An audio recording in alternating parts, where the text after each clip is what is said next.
কিসের সংসার? আমি আপনার বলছি আমি সংসার করবো, আমি আপনার বলছি আমি আপনার বিয়া করবো। আমি এই সংসার মানি না। সন্দেশ, আমি তোমাকে এখানে দেখে খুব খুশি হয়েছি। আসলে পরিশ্রম মানুষকে কতটা সফল করে সেটা তোমাকে দেখলেই বোঝা যায়। কি নাম আপনার? রুহি। রুহি, আমি কি আপনাকে চিনি? জীবন সাহেব, দেখুন আমাদের এটা তো রেস্টুরেন্ট বিজনেস, তাই না? এমপ্লয়ীদের ম্যানার থাকাটা ইম্পর্টেন্ট।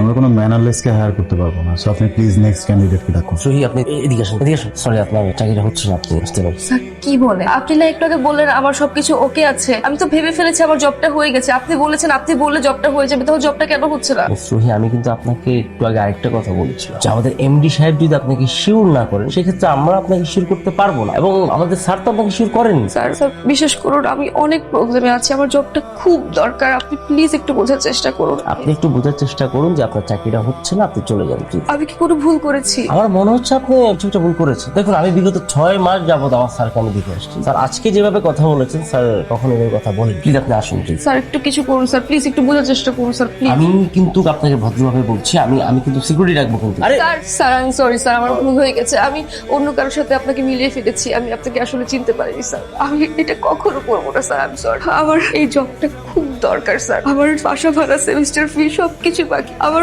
হয়তো এই জবটা না পেলে আমার জীবনটাই থেমে যাবে স্যার। আমি কিছু করতে পারবো না। আমি জীবনে শুধু পড়াশোনাটাই করতে চেয়েছি, আর কিছু করতে চাই না। আমার দ্বারা কখনো খারাপ কিছু করা সম্ভব না স্যার। আমি কখনো খারাপ কিছু করিনি স্যার। স্যার আপনি যা বলবেন আমি সেভাবে চলবো। আপনি যা করতে বলবেন আমি তাই করবো।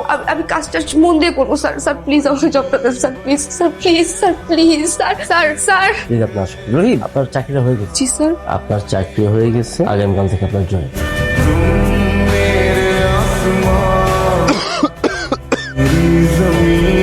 তুমি কি আমাদের স্যারকে আগে থেকেই চিনো? না মানে ওই দিন তোমার কথাবার্তা শুনে মনে হচ্ছে যে তুমি স্যারকে আগে থেকেই চিনো।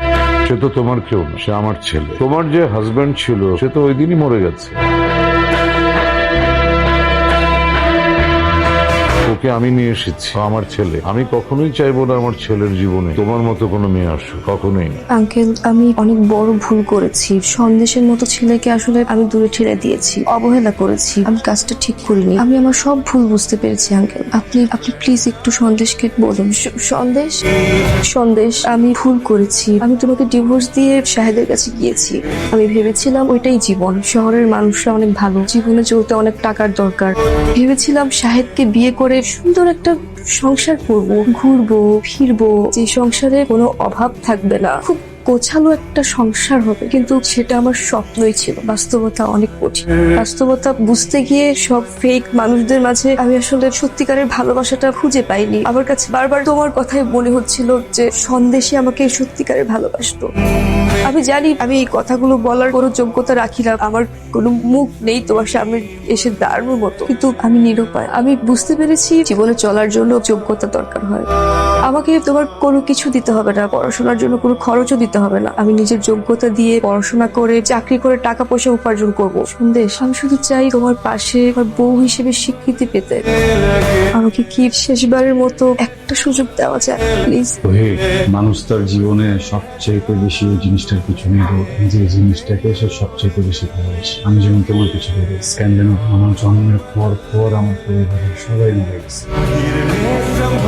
আমার বুদ্ধির পরে কখনোই পরিবারকে জিনিস আমি বুঝি। যেদিন তোমার বিয়ে করছিলাম আমি ভাবছিলাম হয়তো আমার ঘুমটি সৃষ্টিকর্তা তোমার মাধ্যমে আমার কাছে আমার পরিবার পাঠাচ্ছে। কিন্তু আমি ভুল ছিল। আমি ভাবছিলাম তোমার মতো একটা মানুষ যদি আমার জীবনে থাকে, আমার জীবনে হয়তো আর কোনোদিন কোনো আফসোস থাকে।